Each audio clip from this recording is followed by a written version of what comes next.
सूरज पूरी तरह टूट चुका है क्योंकि ईशा की हालत लगातार बिगड़ रही है और उसे तुरंत ऑक्सीजन सिलेंडर की जरूरत है।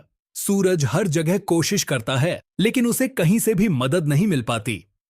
हालात ऐसे बन जाते हैं कि उसे आखिरी उम्मीद के तौर पर एक बहुत बड़े अफसर के दरवाजे पर जाना पड़ता है।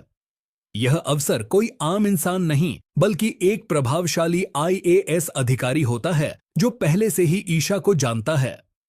ईशा की सच्चाई और संघर्ष से वह पहले ही प्रभावित रह चुका होता है और इसी वजह से सूरज की बात सुनते ही वह बिना देर किए उसकी मदद के लिए आगे आता है। इस पल में सूरज के सामने पहली बार एक आईएएस अफसर की असली ताकत और जिम्मेदारी साफ तौर पर दिखाई देती है। ऑक्सीजन का इंतजाम होते ही सूरज दौड़ता हुआ ईशा के पास पहुंचता है। उसकी जान तो बच जाती है लेकिन इसी दौरान सूरज दिल से एक बहुत बड़ा फैसला ले लेता है। वह ईशा के पास बैठकर उससे वादा करता है कि अब वह सिर्फ सपने नहीं देखेगा बल्कि खुद को इतना मजबूत बनाएगा कि एक दिन वही भी आईएएस अफसर बनेगा। चाहे कितनी भी मुश्किलें आएं, वह इस रास्ते से पीछे नहीं हटेगा। ईशा उस वक्त बेहोशी की हालत में होती है लेकिन सूरज की बातें उसके दिल तक पहुंच जाती हैं। जैसे ही उसे यह एहसास होता है वह अचानक होश में आ जाती है। आंखें खुलते ही वह सूरज को सामने देखती है और भावुक होकर उसे गले लगा लेती है। यह पल दोनों के लिए एक नई शुरुआत का संकेत बन जाता है। जल्द ही ईशा पूरी तरह ठीक होकर सूरज के साथ हॉस्पिटल से घर लौट आती है। घर पहुंचते ही माहौल बदल जाता है। अब दर्द और डर की जगह उम्मीद और सपनों की तैयारियां शुरू हो जाती हैं। दोनों मिलकर आईएएस बनने के अपने सफर की शुरुआत करने का फैसला करते हैं। लेकिन यह राह इतनी आसान नहीं होने वाली। इस पूरे सफर में सबसे बड़ा रोड़ा बनकर सामने आता है गुलाब सिंह, जो किसी भी कीमत पर नहीं चाहता कि सूरज और ईशा आगे बढ़ें। वह अपने मंसूबों को पूरा करने के लिए ब्याह का सहारा लेता है और दोनों की मेहनत और तपस्या को तोड़ने की साजिश रचता है। सूरज ने मांगी ईशा से माफी। माफी के बदले ईशा रखेगी सूरज के सामने ब्रह्मचर्य तोड़ने का शर्त, जिसमें देखेंगे कि हॉस्पिटल में जहां डॉक्टर बाहर आकर सूरज से कह देती है कि वो ईशा को बचा नहीं पाई। यह सुनते ही सूरज के पैरों तले जमीन खिसक जाती है। उसकी आंखों के सामने अंधेरा छा जाता है लेकिन फिर भी वह हार नहीं मानता। सूरज ईशा के बेड के पास जाता है और जोर जोर से चिल्लाने लगता है। वो रोते हुए कहता है, ईशा जी, अगर आप मुझे सुन सकती हैं तो उठ जाइए। ईशा जी, आप जैसा कहेंगी मैं वैसा ही करूंगा। आप चाहती हैं ना कि मैं आपके साथ आईएएस बनूं तो मैं बनूंगा, मैं वादा करता हूं। सूरज की यह दर्द भरी आवाज जब ईशा के कानों तक पहुंचती है तो अचानक एक चमत्कार होता है। ईशा की धड़कनें जो रुक चुकी थीं वो दोबारा चलने लगती है। मॉनिटर पर बीप की आवाज गूंज उठती है। सूरज यह देखकर भागता हुआ डॉक्टर को बुलाता है। डॉक्टर ईशा को होश में आता देखकर हैरान रह जाती है और कहती है, यह तो चमत्कार हो गया। सूरज, तुम्हारे सच्चे प्यार ने ईशा को जिंदगी वापस दे दी। दोस्तों, डिस्चार्ज के बाद पूरा परिवार ईशा को घर लेकर आता है। घर का माहौल भावुक हो जाता है। सबके सामने सूरज हाथ जोड़कर ईशा से माफी मांगता है। वो कहता है, ईशा जी, मुझे माफ कर दीजिए। मैंने कभी आपकी बात नहीं मानी। मैंने हमेशा अपनी मनमानी की, अपनी गुंडागर्दी को सही समझा। लेकिन अब मुझे समझ आ गया है कि गुंडागर्दी किसी की जान बचा नहीं सकती, सिर्फ जान ले सकती है। अब से आप जैसा कहेंगी मैं वैसा ही करूंगा। यह सुनकर ईशा की आंखों से आंसू छलक पड़ते हैं। वो रोते हुए सूरज से कहती है, सूरज, इसमें तुम्हारी कोई गलती नहीं है। गलती मेरी थी। मैंने तुमसे सच छुपाया। पापा जी को कोई बीमारी नहीं थी, वो बस नाटक कर रहे थे। सूरज जवाब देता है, नहीं ईशा जी, गलती मेरी थी। हॉस्पिटल में मेरी वजह से ऑक्सीजन खत्म हो गई थी। अगर उस वक्त एक आईएएस ऑफिसर ने मदद न की होती तो शायद आज यह सब सुनकर अरविंद जी की आंखें भी भर आती हैं। वो भी ईशा से माफी मांगते हैं और कहते हैं कि उनकी वजह से ही ईशा और सूरज के है। लेकिन दोस्तों, यह खुशी ज्यादा देर टिकने वाली नहीं है। जैसे ही गुलाब सिंह को पता चलता है कि सूरज अब ईशा के साथ मिलकर आईएएस की तैयारी करने वाला है, वो बेचैन हो जाता है। उसका गुस्सा 7वें आसमान पर पहुंच जाता है। वो किसी भी हालत में सूरज को अपने हाथों से निकलने नहीं देना चाहता। तभी बेया एक खतरनाक चाल चलने का फैसला करती है। वो गुलाब सिंह से कहती है, अगर सूरज को रोकना है तो पहले ईशा को उससे दूर करना होगा। सूरज को अकेला करना पड़ेगा। किसी भी तरह आईएएस की कोचिंग में उसका एडमिशन नहीं होने देना है। इसके बाद गुलाब सिंह अपने आदमी को फोन करता है और एक बड़ी साजिश रचने लगता है। हर कदम सोच समझकर रखा जा रहा है। लेकिन दोस्तों, अब सवाल यह है कि क्या ईशा समय रहते बिंदिया और गुलाब सिंह की इस आने के लिए सूरज पहनेगा आईएएस का यूनिफॉर्म, और सिर्फ यही नहीं बल्कि अपना ब्रह्मचारी तोड़ते हुए लगाएगा ईशा जी को सीने से। क्या प्यार सच में मौत को हरा सकता है? और अगर कोई इंसान अपनी पूरी जिंदगी का सबसे बड़ा वादा आखिरी सांसों के बीच निभा दे तो क्या किस्मत भी झुक जाती है? आज की कहानी सिर्फ एक पति और पत्नी की नहीं है, बल्कि उस भरोसे, पछतावे और जुनून की है जो इंसान को टूटने के बाद भी खड़ा कर देता है। ये कहानी है सूरज और ईशा जी की, जहां एक पल में सब कुछ खत्म हो जाता है और अगले ही पल चमत्कार दस्तक देता है। कहानी वहीं से शुरू होती है जहां अस्पताल के आईसीयू के बाहर पूरे परिवार की आंखें दरवाजे पर टिकी होती हैं। अंदर मशीनों की लगातार बीप बीप हर धड़कन के साथ उम्मीद को जिंदा रखे हुए थी। डॉक्टर बाहर आते हैं, चेहरे पर चिंता साफ झलकती है। सूरज उनके पास भागता है, कांपती आवाज में सिर्फ एक सवाल पूछता है, डॉक्टर, ईशा जी ठीक तो हो जाएंगी ना?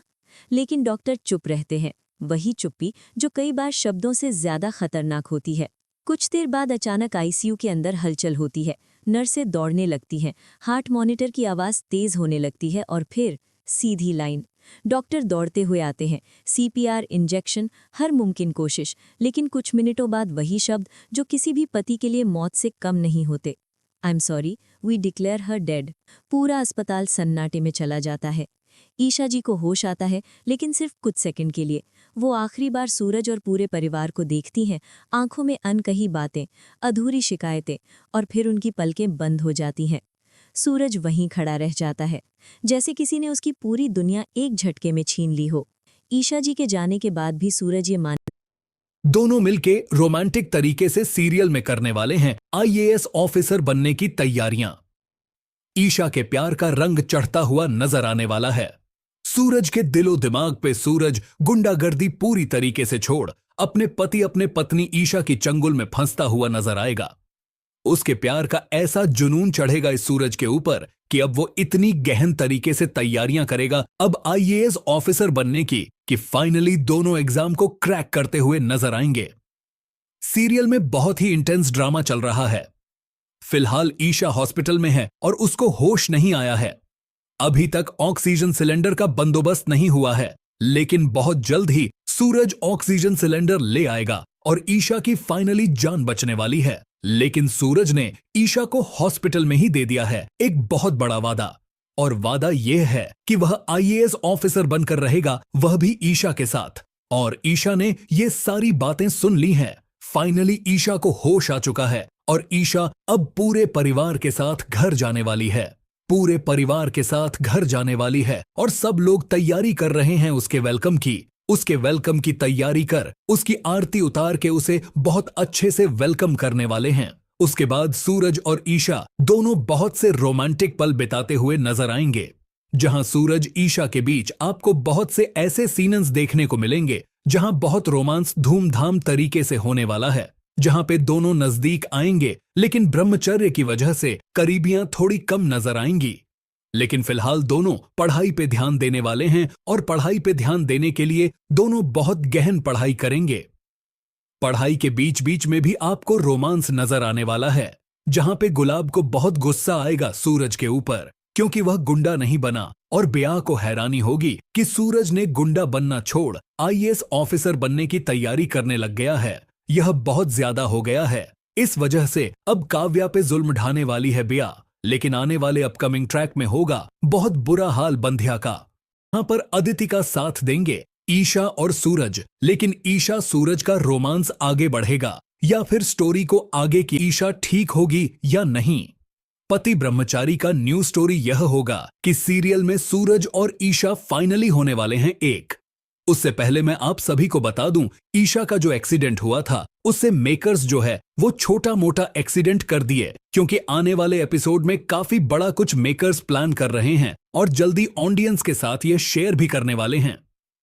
फिलहाल के लिए तो मेकर्स जो है वो ईशा को जल्दी ठीक कर देने वाले हैं, क्योंकि सूरज जो है वह ईशा का काफी ज्यादा ख्याल रखेगा घर लाने के बाद, और जल्दी ईशा ठीक भी हो जाएगी। इस बीच ईशा और सूरज में नजदीकियां भी बढ़ेगी, दोनों एक दूसरे के करीब भी आएंगे, लेकिन सूरज जो है वह अपना ब्रह्मचर्य नहीं तोड़ेगा। हॉस्पिटल में का सीन बता दूं तो हॉस्पिटल में यह होता है कि सूरज जो है ना वो ईशा के ऊपर प्लास्टिक डालकर उससे बाँव से लिपट कर और फिर बोलता है, ईशा जी आप जल्दी से जल्दी उठ जाइए और आप जो बोलेंगी मैं वो करने के लिए तैयार हूं।